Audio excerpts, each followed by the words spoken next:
What advice would you give up and coming entrepreneurs, business owners? What are things that you've learned or something that you would just say, this is absolutely something you need to know? And Here's my advice Vanessa, to you. if you can answer this, and Casey, if you can answer, Yeah. what advice you would give yourself right now, going back 5-6 years ago? Yeah. So for yourself and Vanessa, if you can answer for entrepreneur coming up. Yeah. Sure.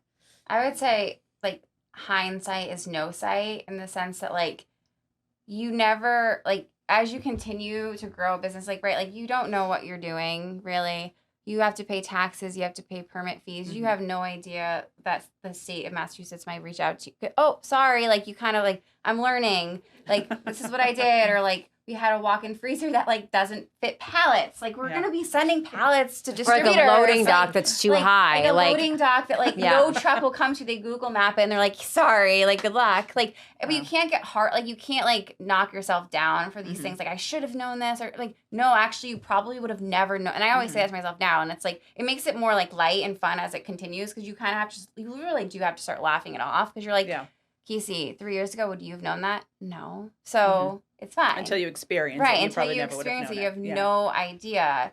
But, like, yeah, so I would say that's, like, really important to be aware of. And, like, you're going to hear a lot of no's. And, like, especially as we continue to expand out of, like, New England, like, people don't know the product. They think it's the price point's too high because they just don't get it. And, like, you can't, like, lose faith. And, like, you got to, like, have grit and, like, hustle. Because I think a lot comes with, like, hustle. Like, if you keep working hard, like, you're going to have some, like, luck here and there. I feel like that's what I've noticed. Yeah. Absolutely. So I think my advice to someone starting a business would be, I always say this, it's like, it's easy to see other larger businesses and all of the pretty shiny pieces of equipment and things and whatever that they have, and to think that you need to be there. But just grow. I mean, obviously people have different resources. Some people have investors from the beginning and they have a lot of capital or whatever. So they, people can make the appropriate decision. But if you're just really bootstrapping something, grow methodically, like grow smart, don't test the concept. Don't go all in at the beginning. Like, just test the concept. And once you know it's valid, then invest in the next thing, and then invest in the next thing, and make small, like, like when we first went to that farmer's market and sold out of, like, the 40 packages and then took another 30, we were like, okay, let's go to dough sheeter. So we bought the dough sheeter, we got it. We lucked out. They, like, Restaurant Depot had one that someone, like, never picked up, but it was on, discounted $800, which at that point was a lot of money. Right. So we bought the dough sheeter for $1,400 that, like, changed our life, really. And it was like a little tabletop dough sheeter, and saved the bruises on our palms. And, like, we paid back that after, like, 2 farmers markets. And then we, like, bought, whatever, the next thing. And it was just very methodical.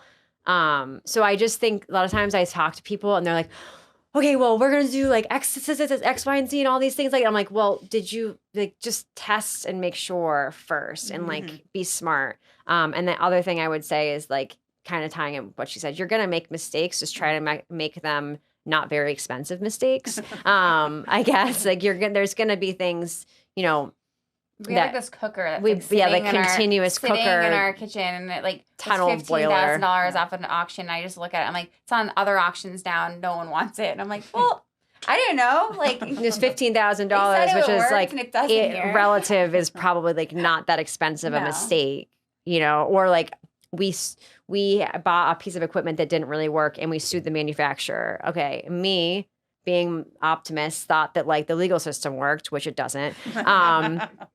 And so, like, a larger company is just going to call your bluff and just make you spend money. So, like, my advice, don't sue people unless you have a lot of money. And so we ended up, like, getting a refund. That was it. We didn't even spend. We spent, like, a couple $1,000s, like $2,000 or $3,000 on a lawyer. So it wasn't an expensive mistake. Oh, that's good. But it was a lesson learned. Pick your battles. Yeah, so pick your battles.